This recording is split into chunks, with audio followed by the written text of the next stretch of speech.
আসসালামু আলাইকুম। আজ আমি আপনাদেরকে কিতাবুল ফিরৌনা বই থেকে একটা বিয়ে বন্ধের তদবির দিব।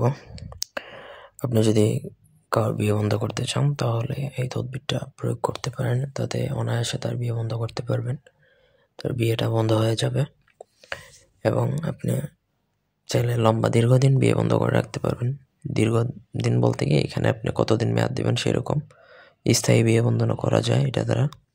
তবে শত্রুতা করে কারো করবেন না। তবে হ্যাঁ, আপনি যদি কাউকে ভালোবাসেন, মনে করেন তার বিয়ে হয়ে যাওয়ার চান্স আছে বা তার বিয়ের প্রপোজাল আসতেছে, আপনি কিছুদিন চাচ্ছেন বন্ধ করে রাখতে, চাইলে এটা করতে পারবেন।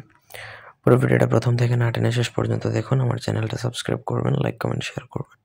ব্যক্তিগত যে কোনো প্রয়োজন বা যে কোনো কাজের জন্য স্ক্রিনে দেওয়া নাম্বার আছে, সরাসরি ফোনে, হোয়াটসঅ্যাপে কিংবা ইমোতে যোগাযোগ করে যে কোনো কাজ করাতে পারবেন, দেশে বা দেশের বাইরে থেকে।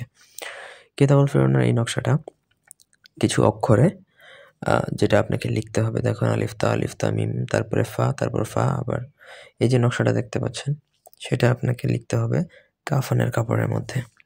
কাফনের কাপড়ের মধ্যে আপনাকে লিখতে হবে কেশরের কালি দ্বারা। এইসব জিনিসপত্র, কাফনের কাপড়, কেশরের কালি, ভোজপাতা, জাফরান ইত্যাদি প্রয়োজন হলে আমাদের সাথে যোগাযোগ করতে পারেন। তবে এইসব প্রোডাক্ট আমি ক্যাশ অন ডেলিভারি দিই না, কারণ এটা অনেকে রিসিভ করে না, যার কারণে অথবা আপনি কালেক্ট করে নেবেন কোথাও থেকে। নকশা লিখবেন, নকশার নিচে যার বিয়ে বন্ধ করবেন তার নাম, সে ছেলে হলে তার বাবার নাম, মেয়ে হলে মায়ের নাম। এটা দ্বারা ছেলে মেয়ে উভয়ের বিয়ে বন্ধ করা যায়।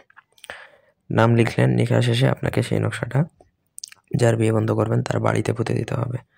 বাড়িতে বলতে বাড়ির দরজার সামনে পুঁততে পারেন, উঠানে পুঁততে পারেন বা ঘরের মধ্যে পুঁততে পারলে আরও ভালো। আপনাকে এমনভাবে পুঁততে হবে যেন সেটা সেইখান থেকে বের না হয়। নকশার নিচে অবশ্যই মেয়াদ উল্লেখ করতে হবে কতদিনের জন্য বিয়ে বন্ধ করতে যাচ্ছেন। যতদিন উল্লেখ থাকবে ততদিন পর্যন্ত কিন্তু ওইটা বিয়ে বন্ধ হয়ে যাবে, যদি না ওইটা সেখান থেকে না উঠানো হয়। ঠিক আছে, এটা তান্ত্রিক বা কবিরাজ দিয়ে যদি উঠায় তবেই সেটা নষ্ট হবে, আর না নষ্ট হবে না। তো এই ছিল আজকের ভিডিও। ধন্যবাদ সবাইকে।